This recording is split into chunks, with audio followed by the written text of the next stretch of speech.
Hi there, this is Ronnie, Ambers9, coming at you with a video. Um, Interesting discussion happening on the RPG Brigade Facebook page. I thought I'd throw in my tuppence worth as a video. See what kind of conversation we get started. The conversation on the Facebook page has been about how big um, a book should be for release, a core rulebook. And some people have been talking about how big it should be in terms of actual page numbers. And some people have been talking about how big it should be in terms of how much content there should be in a core rulebook. And I made a comment on there, and I'm going to expand upon it here because I think it's worth expanding upon and discussing. When AD&D first came out in the 80s, I despised the idea then, and I hold to it now. This notion that in order to play the game, the bare minimum you needed to actually have a game with friends was the Player's Handbook, Dungeon Master's Guide, and the Monster Manual. 3 books. Now, this has continued through AD&D 2nd edition. Now, I had AD&D 2nd edition, and I had those 3 books. And the only reason I bought them was I had joined a book club that were giving an introductory offer, and I got those 3 books together for £10, something like that. Really cheap, and they were the black. It was AD&D 2.5. People have nicknamed it. It was the last version, the black-bound thick black-bound books just before they went to 3rd edition. And I got the 3 of them, like I say, for about a tenner, something like that. Ridiculously cheap. I mean, it was cheaper. The 3 of them were cheaper than any of the 1 books, any of the single book and stuff. So, and it's carried on through 3rd edition, 3.5, and 4th edition. I despise this. I even despise the notion of buying a core rulebook and then a bestiary, which is the case with Pathfinder. I hate this idea. I really do. As far as I'm concerned, if you're at that stage where a book is 600 pages long or not far off, which is the case with Pathfinder, and you have another 100 odd pages for a bestiary, I would say, and I'm going to sound like a dirty whore for Green Ronin here, but I'm going to say it anyway. I would say take a leaf out of Dragon Age. Dragon Age has went the way of the old basic D&D release. When basic D&D came out, the version that I had was a 1983 version, the red box, and it came out with a basic set that dealt with levels 1 to 3. There was a player's guide, there was a DM's guide, and inside the DM's guide there were appropriately leveled creatures. There was a nice bestiary in it. Then you got the expert set, which dealt with levels 4 to 14. And again, there was updated players' information for those higher levels, updated DM's information, including more creatures. Same happened again with the companion set and the master's set, which finished off the sets. Then you could get the immortal sets. But they released them incrementally.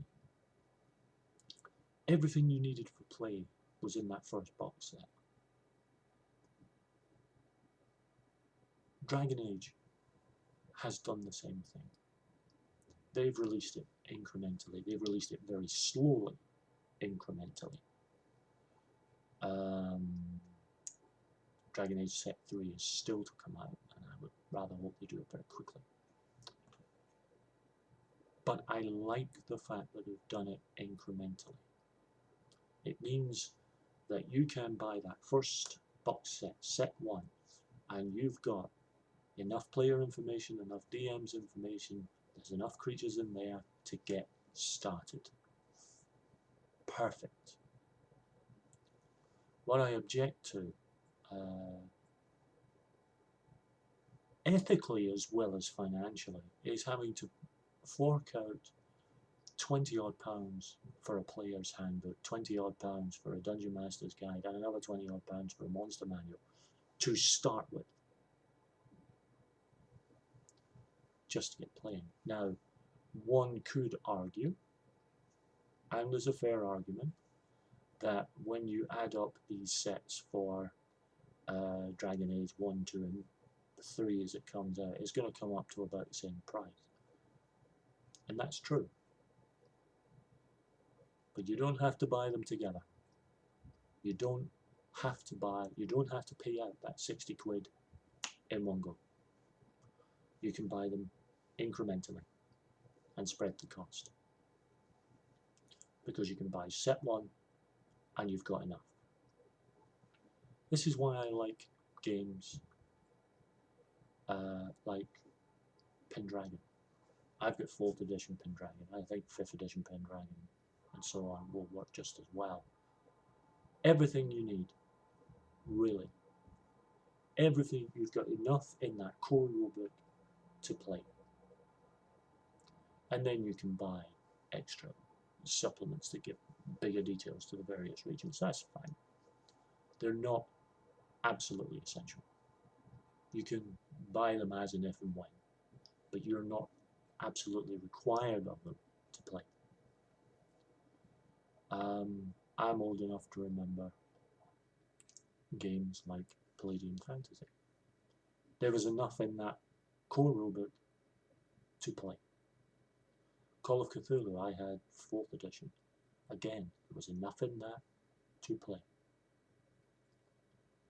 I have a whole load of rules where there was enough in them to play. I look at something like Savage Worlds, and yes, in order to use Savage Worlds to any great extent, you need a core book and you need at least one of the supplements to be effective, whether it's one of the companions or whether it's one of the campaign settings. However, I will at least acknowledge that, first of all, Savage Worlds is a generic system, and secondly, it's really cheap to buy the core rulebook and then a setting book.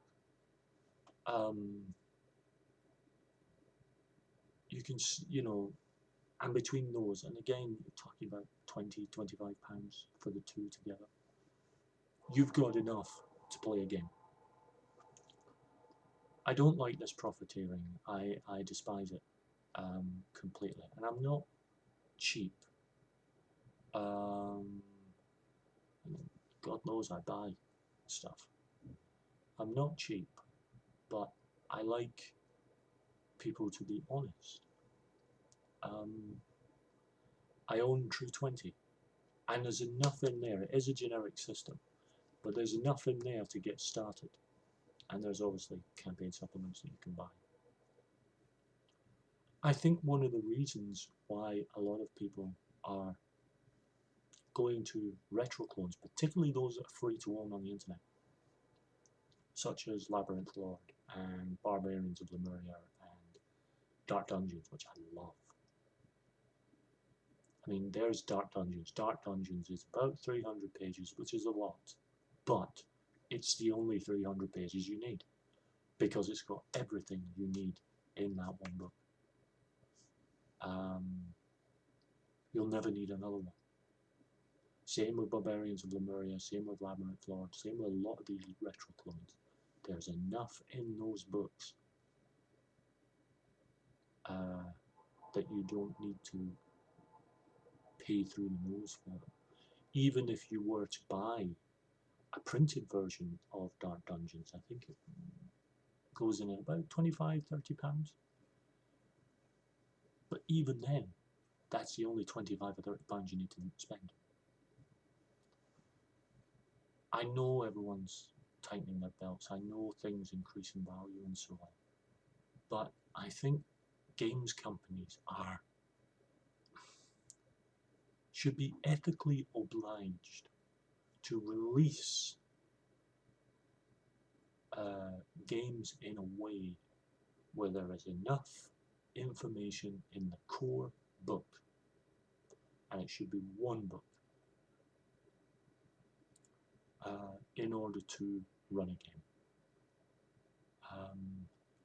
I mean, there is Dragon Warriors, which you can buy the PDF from Drive4RPG, and you can buy the PDF in a printed copy, which I like the idea of. There is a bestiary, which has extended descriptions. Now, I'm not very happy with them for that. They could easily have put the extended information into the main rulebook. But there's enough description, even though it's like a paragraph, there's enough description of each creature in the monster section, and enough information about the land, that the core rulebook is all you would need for Dragon Warriors.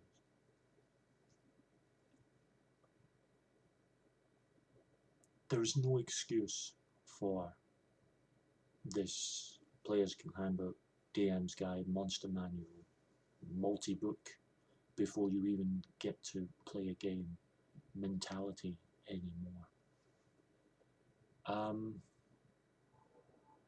So I'd like to hear your thoughts on this, folks. I really would. As I say, I have never bought DD 3.5 4th edition, which I won't touch because of the minis. Pathfinder, which I've heard is a fantastic game. I'm just not prepared to buy it.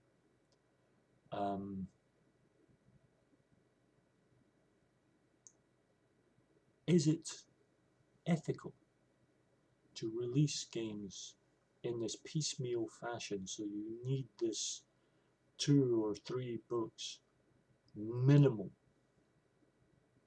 before you can actually play the game? Or is it more ethical to release, as they used to do with basic Dungeons and Dragons, as they used to do with a lot of games, either incremental releases for leveling, or enough in a core rulebook that you can run with it, and then you can have differing